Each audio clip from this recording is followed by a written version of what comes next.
Bienvenidos a un nuevo análisis a fondo. Hoy tenemos sobre la mesa una exploración que, sinceramente, cambia por completo la forma en que entendemos nuestra rutina diaria. Totalmente. Es un cambio de paradigma brutal. Nuestra misión en esta inmersión profunda es sumergirnos en un documento fascinante titulado Pedro y Pablo. Y, a ver, quiero dejar algo muy claro desde el principio. Esto no es simplemente un cuento o una fábula con moraleja para pasar el rato. No, que va. Para nada. Lo que tenemos entre manos es un caso de estudio clínico y vital. Es una radiografía exacta de cómo las pequeñas decisiones que tomamos, pues desde que nos levantamos hasta que nos acostamos, acaban esculpiendo literalmente nuestro destino biológico. Exacto. Es la historia de dos vidas paralelas y de cómo cada bocado, cada paso y cada hora de sueño acaban sumando o restando. Y el punto de partida para entender este documento es reconocer una verdad que, bueno, a veces resulta incómoda, pero es absolutamente necesaria. Y es que la salud no es un evento fortuito. Ya, no es una lotería. Eso es, no es una lotería cósmica, en la que a unos les toca el billete premiado de la genética impecable y a otros no. Es una construcción diaria. Es lo que hacemos todos los días. Tal cual. A través de las vidas de estos dos hombres, de Pedro y Pablo, vamos a examinar por qué uno de ellos logró prosperar y mantener una vitalidad envidiable, mientras que el otro, pues, se derrumbó bajo el peso de enfermedades crónicas. ¿Qué es lo que vemos constantemente hoy en día? Tristemente, sí. El objetivo hoy es extraer esa ciencia, entender los mecanismos médicos detrás de sus historias y, sobre todo, ver cómo se puede aplicar este conocimiento a la rutina diaria sin sentir que la información abrume a quienes nos escuchan. Vale, vamos a desgranar esto poco a poco, porque el viaje vital de estos dos protagonistas comienza desde el primer segundo en que llegan al mundo, en lo que el documento llama, de forma muy poética, el amanecer. Me gusta mucho ese término. Sí, es muy visual. Empecemos por las raíces. El texto detalla orígenes que no podrían ser más contrastantes y que configuran el punto de partida. Por un lado, tenemos a Pedro. Su llegada al mundo fue por parto natural en un pequeño hospital de pueblo. Un detalle que metabólicamente no es menor, ¿eh? Claro, y desde sus primeros pasos, su entorno fue fundamental. A ver, no creció escuchando discursos teóricos sobre nutrición ni nada de eso. Creció viendo el ejemplo en su propia casa. El poder del ejemplo visual en la infancia es enorme. Exacto. En su mesa nunca faltaba el color vibrante de los vegetales frescos y la bebida principal era sencillamente agua pura. Agua, sin más. Sin más. Para Pedro el esfuerzo físico no era una obligación tediosa. Sudar era sinónimo de juego y el aire libre era, pues, una extensión natural de su cuarto. Esa imagen inicial es crucial porque establece lo que podríamos llamar una base metabólica impecable. Ajá. Ese entorno de vegetales y movimiento constante va programando el cuerpo desde la infancia para la eficiencia. Lo fascinante de todo esto es cómo esas primeras etapas configuran la resiliencia futura. Desde tan pronto. Desde el primer minuto. Fíjate, desde el tipo de parto, que ya influye en la microbiota intestinal inicial, hasta la exposición constante a alimentos enteros. Todo suma. El cuerpo de Pedro estaba aprendiendo a procesar la energía de forma óptima, manteniendo la insulina a raya y los músculos activos. O sea, un motor bien engrasado desde el principio. ¿Eso es? Y luego está el caso de Pablo. Una semilla plantada en una tierra completamente distinta. Pablo nació por cesárea. Que ya marca una diferencia en esa microbiota que comentábamos. Claro. Y en su hogar, la forma de expresar cariño y de celebrar cualquier ocasión estaba íntimamente ligada a los sabores hiperpalatables. A la comida procesada. Exacto.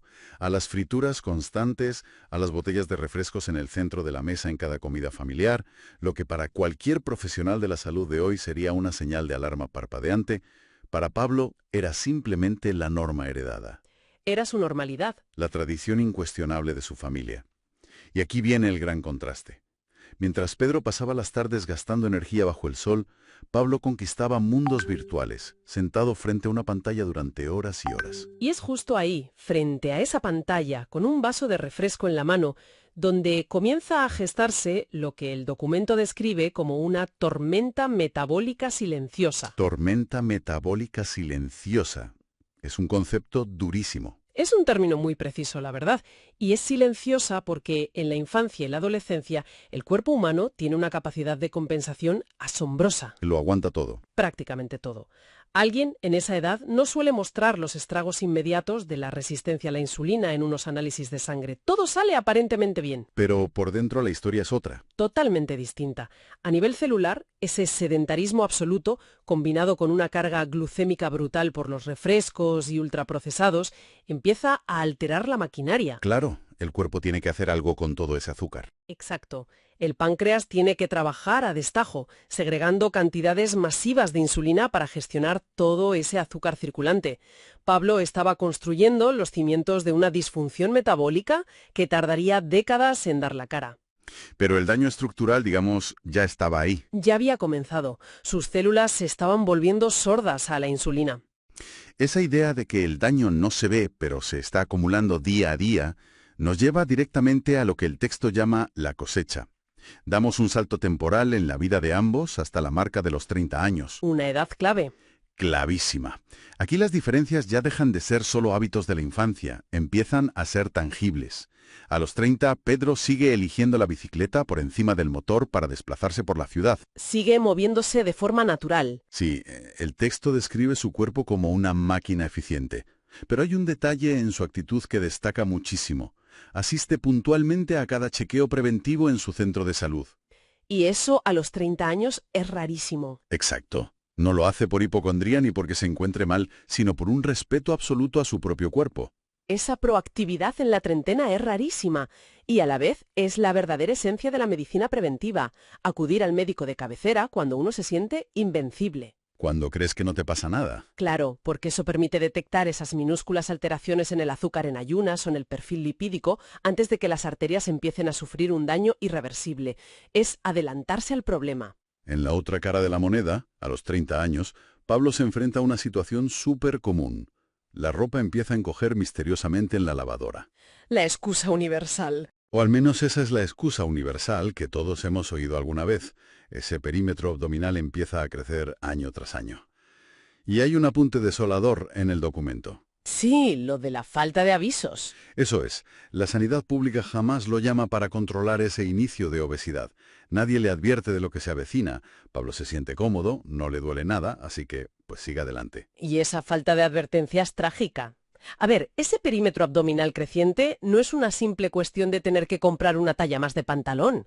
No es un problema estético. Es mucho más profundo. A nivel fisiológico, esa grasa acumulada alrededor de la cintura es grasa visceral.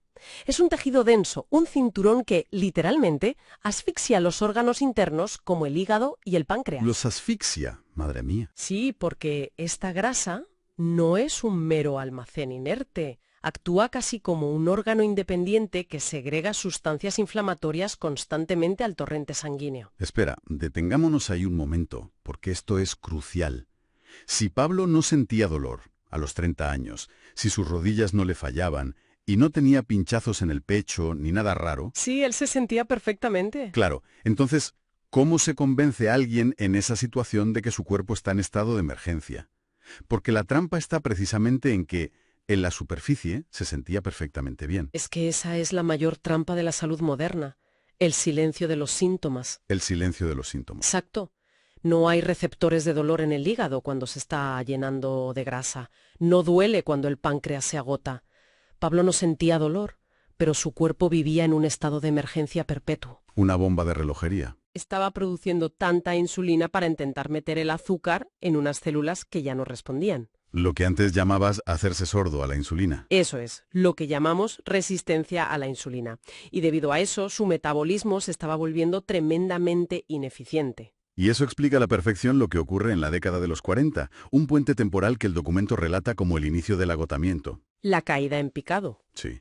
A los 40, Pablo ya no solo tiene que comprar pantalones más grandes, empieza a vivir de café en café. Buscando energía artificialmente. Claro, sufre caídas de energía brutales a media tarde. Su cuerpo no es capaz de acceder a sus propias reservas de grasa para obtener energía, porque esos niveles crónicamente altos de insulina bloquean la quema de grasa. No le dejan usar su propio combustible. Es como tener un camión cisterna lleno de combustible, pero no poder acceder al depósito para encender el motor. Una analogía perfecta. Y esa fatiga constante de los 40 años es el preludio directo de lo que ocurre al llegar a los 50. Ahí es donde el choque es brutal. Sí. A esa edad, el contraste entre ambos hombres es devastador.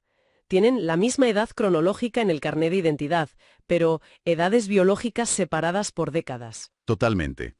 A los 50, Pedro goza de una vitalidad plena. Sigue siendo ágil, disfruta de largas caminatas por la montaña el fin de semana, sin perder el aliento en ningún momento. Y la mente también, que no es solo el cuerpo. Exacto. Tiene una claridad mental asombrosa para su trabajo y goza de una autonomía total. Su cuerpo es su mayor aliado. Trabajan en equipo. En cambio, el documento habla de Pablo a los 50 como un hombre sumido en la fragilidad. Subir 2 pisos de escaleras es un reto titánico que lo deja sin aire.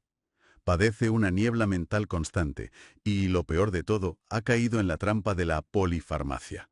¿Ese pastillero lleno en la mesita de noche? Sí, su día a día depende de un pastillero gigante. Ese polifarmacia es el intento desesperado de la medicina convencional por achicar agua de un barco que ya tiene demasiadas vías abiertas. Un parche tras otro. Exactamente.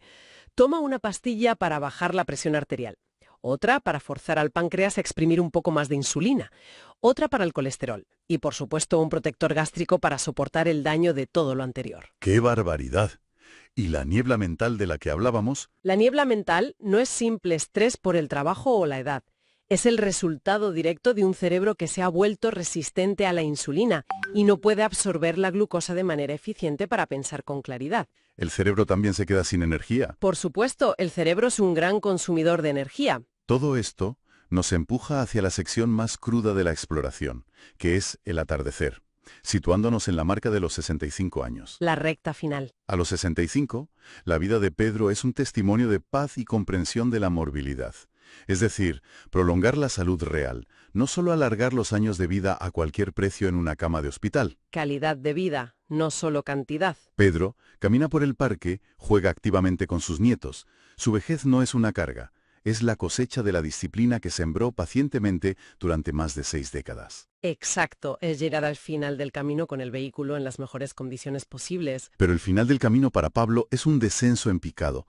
A partir de los 60, esa enfermedad que fue tan silenciosa durante décadas, de repente coge un megáfono y empieza a gritar. Y grita muy fuerte. El documento relata una cascada de eventos catastróficos. Primero, sufre un infarto extenso. Y hay que entender que ese infarto no fue un evento repentino de mala suerte, no fue un rayo caído del cielo. Fue algo que se gestó durante años. Fue la culminación de 30 años de inflamación crónica. Esa grasa visceral que empezó a acumularse a los 30 años estuvo bombardeando las arterias de su corazón día tras día, creando placas de ateroma que finalmente se rompieron. Bloqueando el oxígeno. Bloqueando el oxígeno y matando parte del músculo cardíaco. Eso lo deja con una insuficiencia cardíaca limitante de por vida. Y a raíz de eso termina en el quirófano para someterse a un bypass coronario. Una operación a corazón abierto que son palabras mayores. El bypass es, en esencia, una intervención mecánica de fontanería humana. Fontanería pura. Los cirujanos intentan crear un puente, una ruta alternativa, para sortear esas arterias que el estilo de vida terminó por obstruir casi al 100%. Pero la pesadilla no acaba ahí. Luego llega lo que el texto describe como la oscuridad. La diabetes mal controlada a lo largo de los años le arrebata la visión, mediante una retinopatía. Para quienes nos escuchan y ya conocen los peligros del azúcar, es vital entender el mecanismo exacto aquí, porque suena abstracto, pero es muy físico. ¿Cómo ocurre esto en el ojo? El azúcar en sangre crónicamente elevado actúa literalmente como papel de lija fino fluyendo por las venas. Papel de lija. ¿Qué imagen? Los vasos sanguíneos más diminutos y delicados del cuerpo humano están precisamente en la retina de los ojos. Ese azúcar constante corroe la microcirculación hasta que el tejido muere y lo deja ciego. Y esos mismos vasos sanguíneos diminutos son los que fallan al final, provocando un fallo renal. Pablo termina sus días en la frialdad de una unidad de cuidados intensivos, conectado a máquinas de diálisis, sin poder dar marcha atrás. Es un final tristísimo. Si conectamos esto con una perspectiva más amplia, llegamos a la lección magistral y central del documento. La genética puede cargar el arma. Ajá. Es cierto que Pablo podría tener cierta predisposición familiar a engordar o a la diabetes, pero es el estilo de vida, las elecciones diarias ininterrumpidas, quien aprieta el gatillo. No hay un determinismo biológico absoluto. Cada plato en la mesa es una decisión. Un momento, porque aquí es donde la cosa se pone realmente interesante. No podemos quedarnos únicamente en la disección de la tragedia de Pablo. No, claro, hay que dar soluciones. La segunda mitad de este documento es pura Ruth. Es lo que podríamos llamar el protocolo de Pedro. Nos ofrece tácticas científicas y perfectamente aplicables para evitar ese destino, empezando por el primer gran pilar, movimiento y descanso. El texto hace mucho hincapié en que el movimiento no es simplemente machacarse una hora en el gimnasio, sudar la camiseta y luego olvidarse del cuerpo el resto del día. Es que ese es un error de concepto enorme en nuestra sociedad actual. Pensamos que con ir al gimnasio ya está todo hecho. Podemos ir al gimnasio a las 7 de la mañana, hacer una hora de pesas espectacular, pero si nos pasamos las siguientes 10 o 12 horas sentados frente a un ordenador sin movernos para nada, a nivel metabólico seguimos teniendo un perfil sedentario de altísimo riesgo. ¡Qué fuerte! O sea, el gimnasio no borra las 12 horas de silla. No las borra. El enemigo real es lo que la ciencia hoy llama sedentarismo ininterrumpido. Y para combatir ese sedentarismo ininterrumpido, el documento propone una táctica brillante y sencillísima. La regla de los 10 minutos. Muy fácil de aplicar. Por cada hora que pasemos sentados, hay que levantarse y moverse entre 3 y 5 minutos. Y lo fascinante no es la regla en sí, sino el motivo fisiológico que hay detrás. Hay una enzima llamada lipoproteína lipasa que es clave en este proceso, ¿cierto? Correcto. Esta enzima, la lipoproteína lipasa, reside en los vasos sanguíneos de nuestros músculos y actúa como una especie de interruptor maestro del metabolismo de las grasas. Mi interruptor. Sí, su trabajo principal es capturar los triglicéridos, que son las grasas que circulan por la sangre, y meterlos en el músculo para que se quemen como combustible. Vale. Pues bien, cuando pasamos horas sentados en la silla de la oficina, ese interruptor literalmente se apaga. La enzima deja de trabajar. Y las grasas se quedan ahí. Esas grasas se quedan circulando libremente por el torrente sanguíneo hasta que se almacenan, ¿adivina dónde? En el abdomen. La grasa visceral de la que hablábamos. Exacto. Levantarse 5 minutos cada hora no es para quemar calorías, es para volver a encender ese interruptor enzimático y mantener el flujo metabólico activo durante todo el día. Qué maravilla entender el porqué detrás del consejo. Saber que estamos encendiendo interruptores hace que levantarse de la silla tenga muchísimo más sentido. Da un propósito claro. Además, el protocolo suma a esto el transporte activo. Cosas tan lógicas como aparcar el coche a 2 manzanas del trabajo o bajarse del autobús un par de paradas antes. Exige, de forma muy directa, usar las piernas o la bicicleta como motor principal al menos 3 veces por semana. Movimiento integrado en la vida diaria. Pero donde realmente se pone serio el documento es al afirmar que el músculo salva vidas y que esto es innegociable a partir de los 20 años. Y es innegociable por un proceso biológico implacable llamado sarcopenia. La pérdida de músculo. A partir de la tercera década de vida, si no se le da al cuerpo un estímulo constante de resistencia, empieza a desmantelar la masa muscular lentamente. Por eso, el entrenamiento de fuerza, un par de veces por semana, es vital. Y ojo, que no hablamos de culturismo. Para nada. No se trata de levantar pesas para competir, se trata de construir un refugio metabólico. Fíjate, el músculo es el órgano que mejor absorbe la glucosa. Es como una esponja. Es como un sumidero enorme para el azúcar en la sangre. Cuanto más grande y activo sea ese sumidero, menos tendrá que sufrir el páncreas para gestionar lo que comemos en el día a día. Y dentro de este mismo bloque de recuperación hay un aspecto que a menudo se subestima brutalmente: la higiene del sueño. Fundamental. El documento revela que esa claridad mental y vitalidad de Pedro estaban profundamente ancladas en que dormía bien. Advierte claramente que dormir consistentemente menos de 7 horas no solo te deja cansado, sino que dispara el cortisol, altera la acumulación de grasa y descontrola el azúcar del día siguiente. Es que al dormir es cuando ocurre el mantenimiento del sistema. Si se recorta ese periodo a menos de 7 horas, el cuerpo lo interpreta como una situación de peligro inminente. Un estado de alerta. El cerebro dice, si estamos despiertos a estas horas, es que hay una amenaza ahí fuera. Esto dispara los niveles de cortisol, la famosa hormona del estrés. Que es malísima si está alta todo el tiempo. Ese cortisol elevado ordena almacenar energía de emergencia, priorizando la grasa abdominal profunda. Además, hace que las células amanezcan mucho más resistentes a la insulina. O sea que el cuerpo se prepara para lo peor. Eso significa que, tras una mala noche, el mismo desayuno saludable provocará un pico de azúcar en sangre muchísimo mayor que si se hubiera descansado adecuadamente. Vale, hemos cubierto la importancia crítica del músculo, del movimiento constante y de respetar el sueño. Pasemos ahora al segundo pilar fundamental del protocolo, la nutrición y la alerta temprana. Aquí hay tela que cortar. El documento establece la regla del plato real. Y ojo, para quienes nos escuchan, esto va mucho más allá del clásico y aburrido come más verduras. Sí, no es solo el qué, sino el cómo. El enfoque está en la densidad nutricional y sobre todo en el orden de los alimentos. Destaca una táctica que llama fibra primero.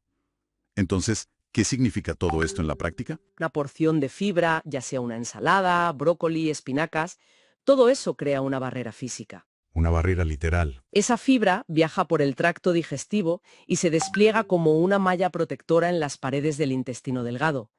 Cuando posteriormente llegan los carbohidratos, esa malla retrasa significativamente la absorción de la glucosa hacia el torrente sanguíneo. Frena el golpe, digamos. En lugar de un pico violento de azúcar que obligue al páncreas a entrar en pánico, como le ocurría a Pablo a diario, se consigue una curva suave y sostenida de energía. Es decir, la misma cantidad de comida, pero ordenada de forma inteligente, cambia por completo el impacto metabólico en el cuerpo. Exactamente. El segundo punto nutricional es ser radical con las bebidas. 0 calorías líquidas. Ni refrescos, ni siquiera grandes cantidades de zumos naturales.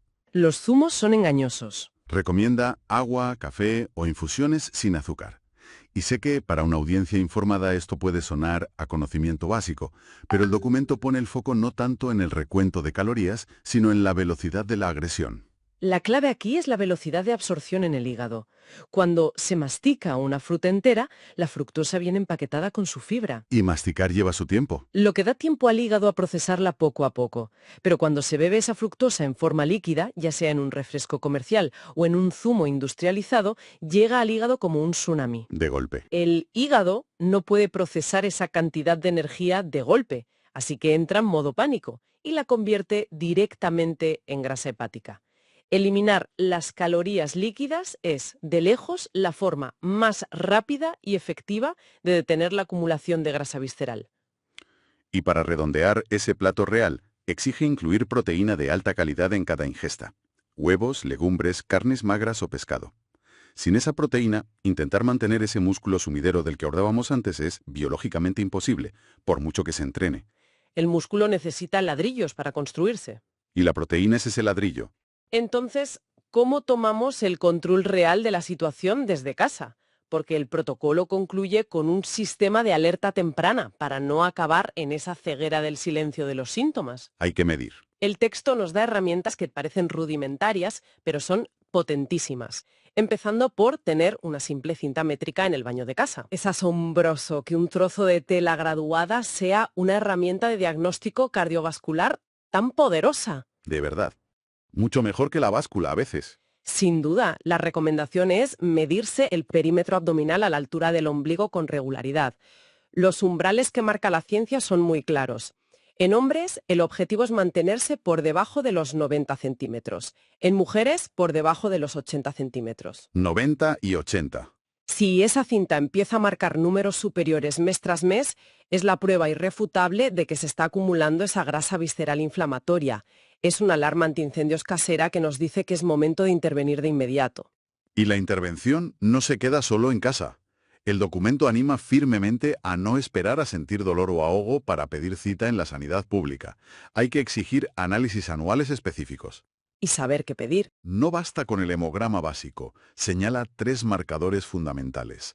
La glucemia en ayunas, la hemoglobina glicosilada, que es la famosa HbA1c, y un perfil lipídico completo. Esos 3 datos son los radares meteorológicos que nos permiten ver la tormenta silenciosa antes de que toque tierra. Los radares, me encanta. La glucemia en ayunas nos dice cómo está funcionando el metabolismo tras una noche de descanso. La hemoglobina glicosilada es fantástica porque actúa como un chivato. Nos revela el promedio de los niveles de azúcar en la sangre durante los últimos 3 meses. Así que no vale hacer trampa antes del análisis. Así que no se puede engañar al médico portándose bien solo la semanita antes de que te saquen sangre.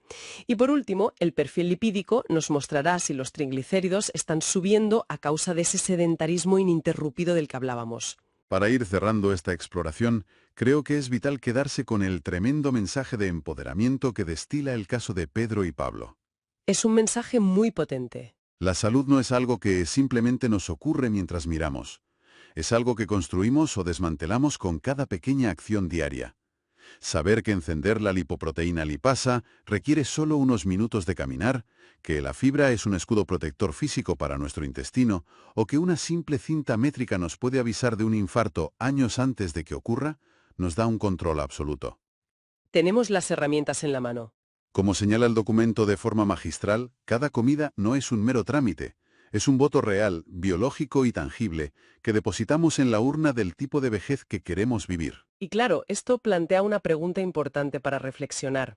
Si nos fijamos bien, el documento recalca de forma muy deliberada que el sistema médico nunca llamó a Pablo para avisarle de que estaba engordando. ¿Nadie le avisó? Él vivía cómodo, sin dolor, dejándose llevar por la inercia.